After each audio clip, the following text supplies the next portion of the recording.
I'm actually the only male groomer at Hey Good Cat, and the rest of my colleagues are females. Even the people that write in expressing interest to work as a groomer, right, about 90% is female.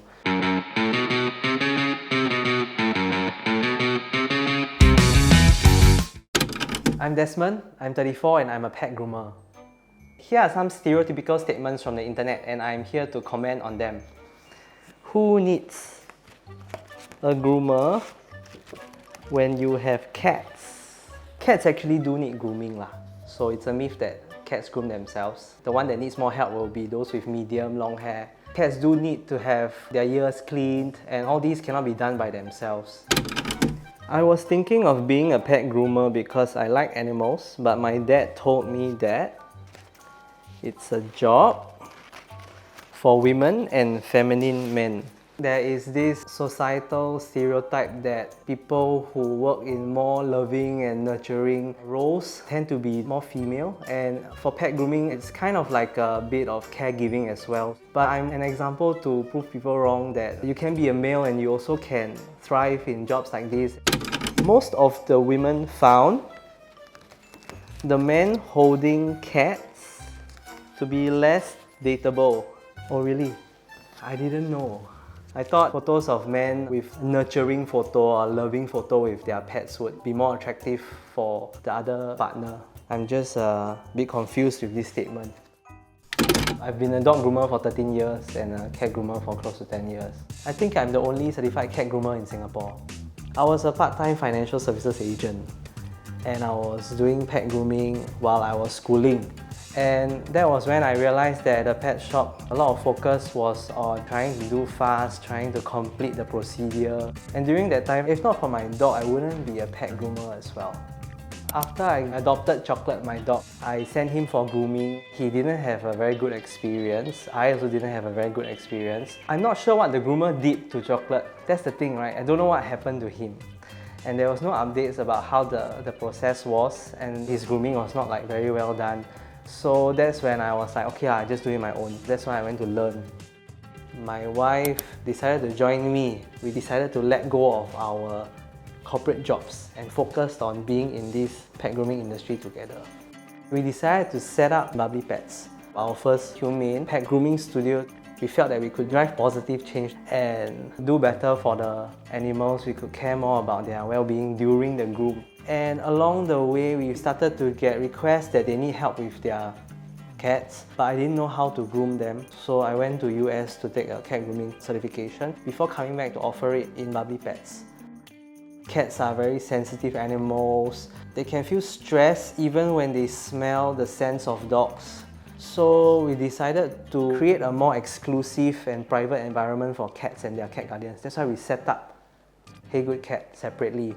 When we first started, we used to term the people caring for the cats as cat owners. But along the way, we felt that the word owner has a relationship with like owning the animal. We feel that calling the people taking care of the cats as their guardians is more suitable because we are kind of like protecting these vulnerable ones. So that's why cat guardians and dog guardians.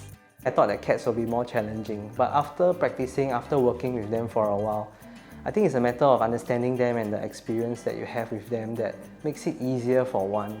So it turns out actually cats and dogs are somewhere around the same to me.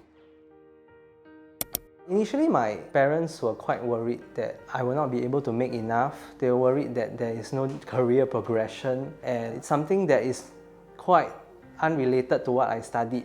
My mom said things like, no one will look for you for your service. Yeah, when we first started our first grooming seminar, no one will go to your seminar. When we first started our first hobby grooming class, like, no one will attend your class. So like, to me it's quite hurtful, but I use it as a motivation to prove her wrong. I think she purposely. She tried and reverse psychology on me. And then she like, I'm sure, like, oh, my son did it. I think maybe. The memorable moments that I face are usually the transformations. When the cat guardians first bring their cat in, they have a problem. Their cats are scared, the cats are timid, the cats are labelled as aggressive, the cats are unable to be groomed, some of them not even being able to come out of the carrier to start grooming. All our colleagues will be prepared to get ready for this very stressed out cat. We learn that when we manage the environment, it tends to be helpful for the cat. A lot of times, they communicate with us through their reactions, through body language. So animals are meant to move around, they're meant to shake it off when they're stressed, to regulate themselves. So we need to empathize with them, find out what they need, and then we tailor that experience in a way that they can accept, instead of pushing them through the grooming procedures that may be scary for them. There are some occupational hazards, such as grooming in a certain position for a long time. You tend to get backache, or your arms start to hurt. I do have some scratches here and there that kind of permanent. But as much as we can, we try to train ourselves and prepare ourselves so that we don't trigger the animals to react in that way. We try to focus a lot on education in our work because we do more than just grooming, trying to change mindsets, trying to help people understand about what the animals really need. That's why I wanted to do better in this industry, and pet grooming actually serves as a tool for me to advocate and speak up for the animals. I'm actually the only male groomer at Hey Good Cat, and the rest of my colleagues are females.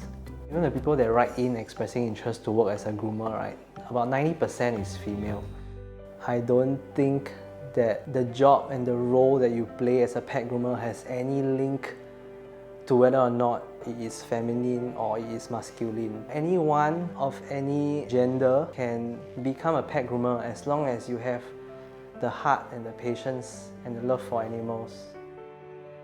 I encourage more males to come into this pet grooming job as well, because at the end of the day, this job requires you to hone a craft, be able to express your creativity.